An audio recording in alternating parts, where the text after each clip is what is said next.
பாமக தலைவர் அன்புமணி மீது பல்வேறு குற்றச்சாட்டுகளை முன்வைத்து அதன் நிறுவனர் ராமதாஸ் தைலாபுரம் இல்லத்தில் பேசி வருகிறார்.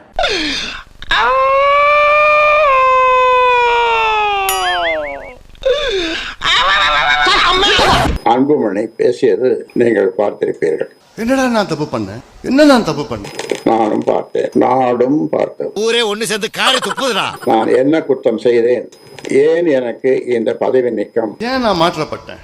எனக்கு தெரிஞ்சு எனக்கு தெரியல என்ன நான் தப்பு பண்ண எனக்கு தெரியல. ஆடினும் செருப்படுத்து பிச்சு வந்துச்சு. ஓ மூஞ்சில முழிக்க முடியலப்பா. தான் செய்த தவறுகளை மறைத்து மக்களிடமும் கட்சிக்காரர்களிடமும் அனுதாபம் பெற முயற்சித்திருக்கிறார். என்னென்ன வேலைக்கு எப்படி எப்படி முடிய டைப் தெரியும். இதெல்லாம் நம்ம கிட்ட வேண்டாம் மகனே. பதிலையும் அளிப்பது எனது கடமையாகும். பாடும் பாடி தொலையும். தவறு செய்தது அன்புமணி அல்ல. அன்புமணியை 35 வயதில் மத்திய கேபினெட் அமைச்சராக்கி நான் தான் தவறு செய்து விட்டேன். இதுக்கு செருப்பாலே அடிச்சிருக்கலாம். மேற்கொண்டு இந்த மூஞ்சில கரியலி பூசுற மாதிரி இருக்கு. பாண்டி பொதுக்குழுவில் என்ன நடந்தது? நீங்களும் வந்திருந்தீர்கள்.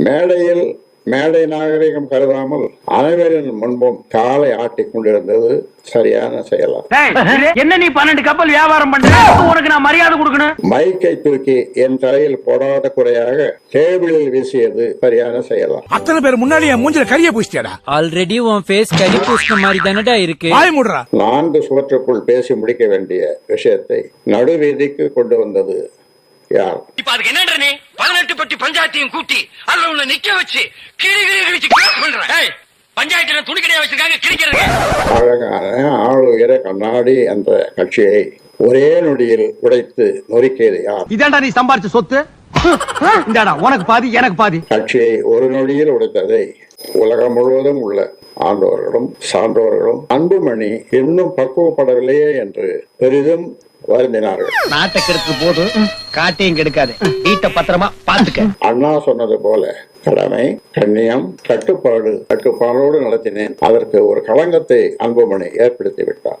வளர்த்த கடா நெஞ்சில பாயுதுன்னு கேள்விப்பட்டிருப்ப. ஆனா நான் வளர்த்த கடாலாம் வாஞ்சிட்டானுங்க. எதிர்பாராத நிலையில் வளர்த்த கடாவே மார்பில் வீறு கொண்டு இடித்ததில் நான் நிலை குறைந்து போய்விட்டேன். வளர்த்த கடா முட்டை வந்த பாவமடி. ஆனால் ஒன்று, இதையும் நான் வெற்றியோடு கலந்து செல்வேன். நோ சூடு, நோ சர்ணை, நோ ப்ராப்ளம், இஸ் பிராண்ட். எங்க சுத்திக்கிட்டு இருக்க? என்னையா? அதே மாதிரி தாய் என்னன்னு சொல்லுவாங்க. உங்க தாய் என்னன்னு சொல்றீங்க? ஆரம்பிச்சாண்டா. கடவுள்னு சொல்றீங்க. அது சரி. மூர்தல் சமாச்சாரத்தை பேசினாங்க. அதில் பேசும்போது அம்மா ஏதோ சொன்னாங்க. ஏன்பா உன் 2வது மகளை போட்டு நீ சும்மா இருப்பியா? பேசாம தானே இருந்திருப்பேன் அந்த பொறுப்புக்கு அப்படின்னு சொன்னதுதான். தாய்க்கிழவி நீளமா பேசாத மூச்சு வாங்க. உன்னை பெத்து போடும்போது வாங்காத மூச்சா போடா. இனிமே ஒரு வார்த்தை பேசினா மூச்சே வாங்காது. உன்னால ஆனதை பாத்துக்கடா. அங்க உட்காந்து பாட்டில தூக்கி அம்மா மேல அடிச்சான். நல்ல வேலை அவங்க மேல படல, செவத்துல பட்டு. அவ்வளவு குடும்பம் பண்றானா அவன்? இவனை பார்சல் பண்ணி மதுரைக்கு அனுப்பாதீங்கய்யா. எங்கயாவது மலைநாட்டு பக்கம். எது சொல்றேன், அதெல்லாம் ஒரு சாம்பிள். நான் பயந்துட்டேன். தாங்க முடியலப்பா. உட்காருங்க, மீதியை கேட்டுப்போம். இந்த காரி முக்கிய கதையெல்லாம் ஒரு காவிய கதை மாதிரி இங்க வந்து சொல்லி அங்க டைம் வேஸ்ட் பண்ணுங்க. போட மரியாதையா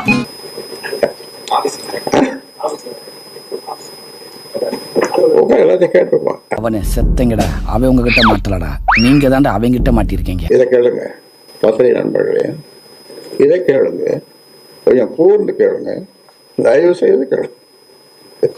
இன்னைக்கு பூரா உடம்பட்டான் போட்டிருக்கேன். சேலத்துக்காக தான் எனக்கு தலைமை நிலையத்தையே வாங்கி கொடுத்தாங்க. ஆபீஸ் சென்னையில். சரி அங்க போகலாமே அப்படின்ட்டு போறேன். நம்பி ஏறி உட்காந்து போனா அங்க மைக்கை வச்சு பேசக்கூடாது. நான் மைக்கை வச்சு பேசக்கூடாது. இது ரொம்ப பாவம்பா. 200 பேருக்கு மேல கூடக்கூடாது. அதை என்னை பார்க்கிற விரும்புகிறவர்கள் நான் தங்கி இருக்கிற உணவு விடுதியில தான் வந்து பார்க்க வேண்டும்.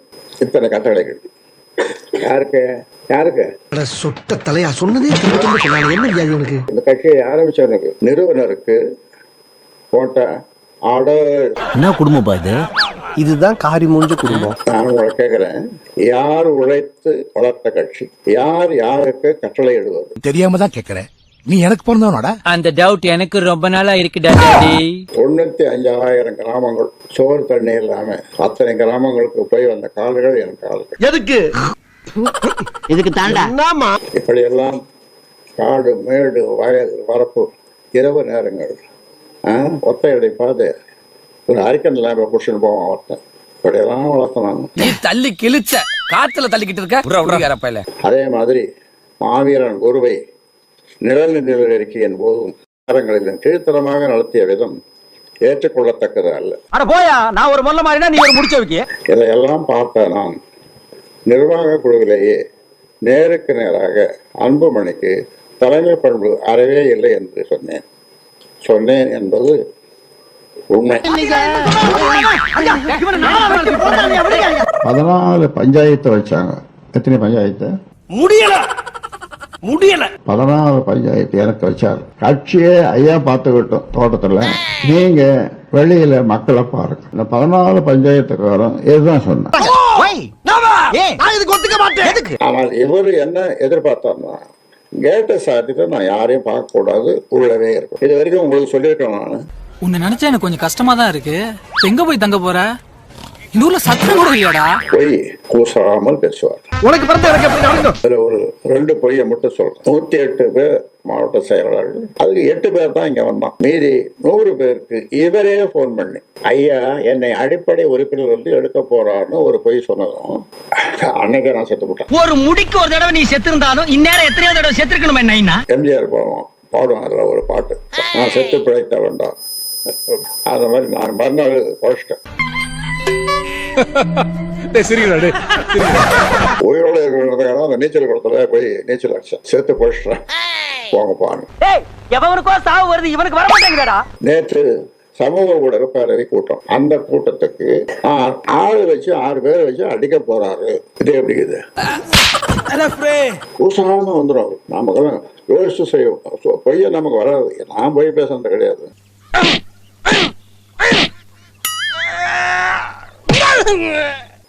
இதுக்கு ஒரே தீர்வுன்னு அப்பா கொடுத்த அப்பான்னு கூட சொல்ல வேணாம், ஐயா கொடுத்த அது ஐயா கொண்டு சொல்ல வேணாம், நிறுவனர் கொடுத்த அந்த செயல் தலைவர் பதவியை மகிழ்ச்சியுடன் ஏற்று நான் ஒரு சுத்தி வருவேன், செயல்படுவேன். இல்லை என்றாலும் நான் ஒரு தொண்டனாக இருந்து இந்த கட்சியை வளர்ப்பேன். இதை பற்றி எவ்வளவுலாம் கூப்பிட்டு சொல்லிட்டேன்னா தீர்வு தான் முடிஞ்சு போச்சு.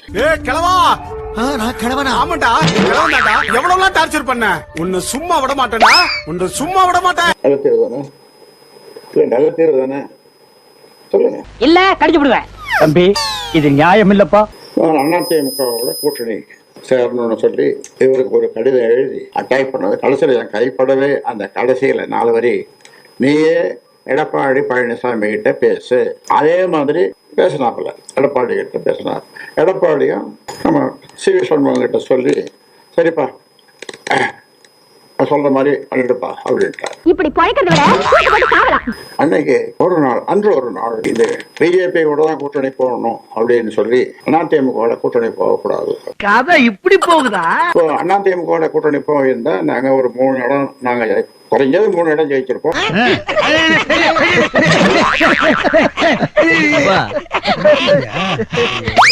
அவங்க ஒரு 6-7 இடம் ஜெயிச்சிருப்பாங்க அதிமுக. எங்களுக்கு சின்ன கிடைச்சிருக்கு. அந்த மாதிரி எல்லாம் பேசி முடிச்சுட்டு கடைசியில இந்த கால அன்புமணி பிடிச்சனால இந்த தொடைய அந்த பக்கம் அன்புமணி மனைவி சௌமியா இந்த கால பிடிச்சிருந்தோம். 2 பேரும் அழகான சட்டை கிழிஞ்சிருக்கு. சண்டைனா சட்டை கிளியத்தாயா செய்ய, சண்டையில கிளியாத சட்டை எங்க இருக்கு? எதுக்கு அழகாங்க? பிஜேபியோட கூட்டணி போகணும். நான் என்னால ஒன்றும் சொல்ல முடியல. நானும் பழிக்காத மாதிரியே எவ்வளவு அடிக்கிறது. அன்புமணி வாயிலிருந்து ஒரு உதிர்ந்த முத்துக்கள் சொல்லுவாங்கல்ல, அந்த உதிர்ந்த முத்துக்கள் உதிர்ந்தது. இதை நீங்க ஒத்துக்கலன்னா கேளுப்பா, இதை ஒத்துக்கலன்னா நீங்க தான் எனக்கு கொள்ளி வைக்கணும். உண்மைதான் நம்புறேன். தெரிஞ்ச புள்ள வாங்க. அப்புறம் வேற வழி இல்லாம அப்புறம் நம்ம நடந்தது.